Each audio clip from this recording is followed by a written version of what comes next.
आलतू जलालतू आई बला को डालतू।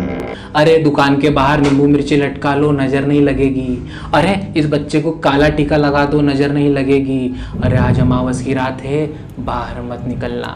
जी हाँ दोस्तों, कई ऐसी मान्यताएं हैं जो हम सदियों से निभाते हुए आ रहे हैं। कोई इसे अंधविश्वास कहता है तो किसी का इस पर विश्वास अटूट है।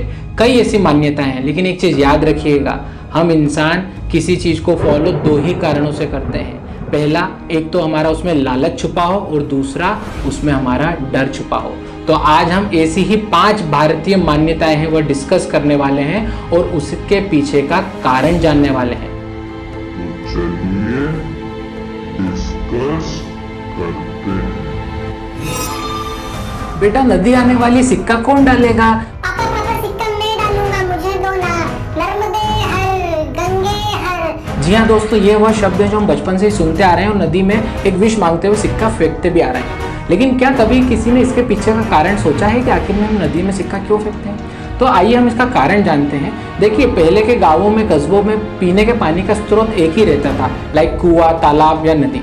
और आप जानते हैं कि पहले के जो सिक्के बनते थे वह कॉपर के बनते थे, तांबे के बनते थे। और आप जानते हैं कि कॉपर हमारे शरीर के लिए भी जरूरी है और कॉपर जो है वो पानी को भी प्यूरिफाई करता है, इसलिए उसमें सिक्का डालना तो जरूरी था। लेकिन ये तो मेहनत की कमाई है और कोई क्यों सिक्का डाले नदी में, हम क्यों सिक्का डालें?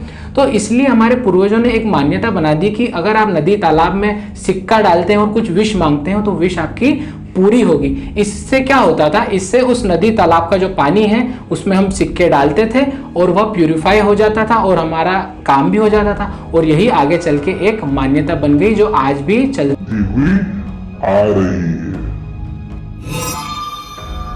शिट यार, इतने इंपॉर्टेंट काम के लिए जा रहा था, देर हो रही थी और बिल्ली रास्ता काट गई। अब रुकना भी पड़ेगा और अपशगुन भी हो गया। जी हाँ दोस्तों, जब भी बिल्ली रास्ता काट जाती है तो हम मुर्गे जैसे किसी एक छोर पर खड़े हो जाते हैं और किसी दूसरे मुर्गे का इंतजार करते हैं कि वो जल्दी से गुजरे और उसके बाद हम निकले। लेकिन क्या आपने सोचा है कि ऐसी मान्यता क्यों है? क्यों आखिर में बिल्ली जब रास्ता काट जाती है तो हम कुछ दूरी पर खड़े हो जाते हैं? तो इसके पीछे का कारण यह है कि पिछले जमाने में व्हीकल के नाम पर घोड़े, बैलगाड़ी यही सब हुआ करती थी। और आपने देखा होगा कि जो बिल्ली प्रजाति होती है उसकी जो आंखें होती है वो काफ़ी चमकीली होती है, जिसके कारण हमारे घोड़े, हमारे बैल जो है उसको देखकर बिदक जाते हैं और उससे हादसा होने का खतरा रहता है। तो पहला कारण तो ये। और दूसरा कारण है कि जब भी बिल्ली गुजरती थी तो उसके पीछे संभावना होती थी कि कोई भी परभक्षी, कोई भी जंगली जानवर लगा हो और नज़दीक जाने से हो सकता है वह हम पर भी हमला कर दे। इसलिए इसी हमले से बचने के लिए, इसी हादसे से बचने के लिए हमारे पूर्वज उससे कुछ पहले ही खड़े हो जाया करते थे और यही चीज मान्यता बन गई। बेटा आज अमावस है, रात को कहीं ज्यादा दूर मत जाना या जल्दी आ जाना। बेटा उस दिन तो अमावस है, उस दिन का दिन टाल के अगले दिन अपना प्लान बनाओ। जी हाँ दोस्तों, यही वह बातें हैं जो आप अक्सर अपने बड़े बुजुर्गों से सुनते हुए आ रहे होंगे। वह यह चाहते हैं कि हम अमावस पे कहीं प्लान ना बनाएं या कहीं जा रहे हो तो अमावस टाल के जाएं।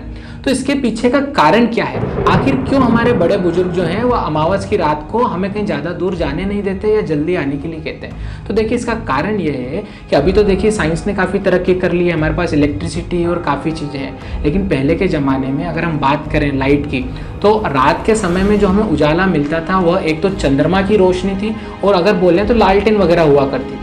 और रास्ते भी काफ़ी कच्चे हुआ करते थे। और आप सभी जानते हैं कि अमावस पे जो हमारे नदी नाले होते हैं वो काफ़ी उफान पर होते हैं और ये संभावना रहती थी कि हमारी जो बैलगाड़ी है, घोड़ा गाड़ी है, पहली बात तो उसको चांद की रोशनी मिलती नहीं थी, जिससे विजन काफ़ी कमज़ोर हो जाया करता था, गुप अंधेरी रात हो जाया करती थी और नदी नाले भी उफान पर रहते थे और ऐसे में संभावना होती थी कि कुछ भी हादसा हो सकता था। और उसी हादसों से बचने के लिए हमारे बड़े बुजुर्ग कह के गए हैं कि अमावस पे नहीं निकलना चाहिए वरना कुछ भी हादसा हो सकता है। और यही मान्यता आज भी चलती आ रही है। मकान हो या दुकान, ट्रक हो या राफेल हो, आपने हर जगह ही नींबू मिर्ची लगे हुए देखे होंगे। लेकिन क्या कभी आपने सोचा है कि आखिर में नींबू और मिर्ची लगाने की मान्यता आई कहाँ से? तो पिछले जमाने में किसी व्यक्ति को व्यापार करने के लिए एक गांव से दूसरे गांव, एक राज्य से दूसरे राज्य जाना पड़ता था और उस समय वह व्यक्ति अपने साथ नींबू और मिर्ची रख लिया करता था। नींबू उसे गर्मी से बचाता था और डिहाइड्रेशन से बचाता था। जी हाँ, वह व्यक्ति नींबू को पानी में घोल के पी लिया करता था जिससे उसे डिहाइड्रेशन नहीं होता था।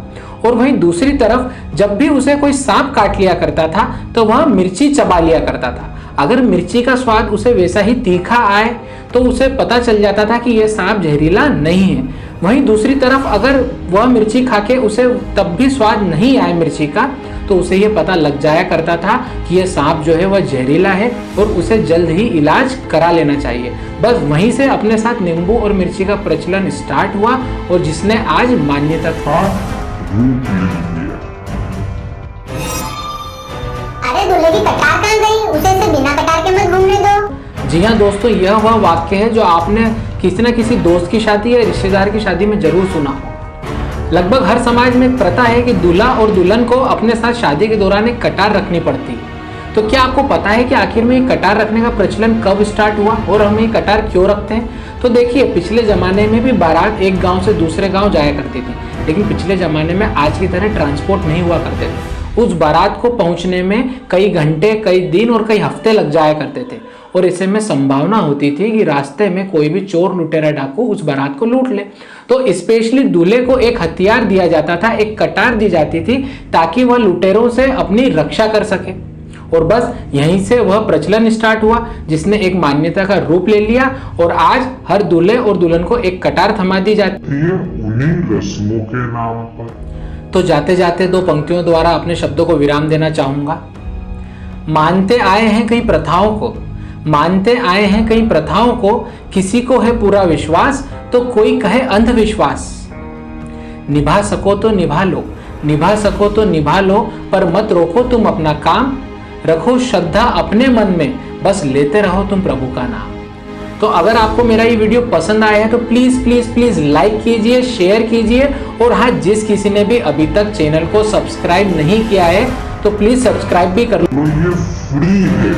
और हाँ, अगर आप भी ऐसी कोई मान्यता जानते हैं और उसके पीछे का कारण जानते हैं तो प्लीज कमेंट बॉक्स में लिख के कमेंट जरूर कीजिए। जय हिंद, जय भारत।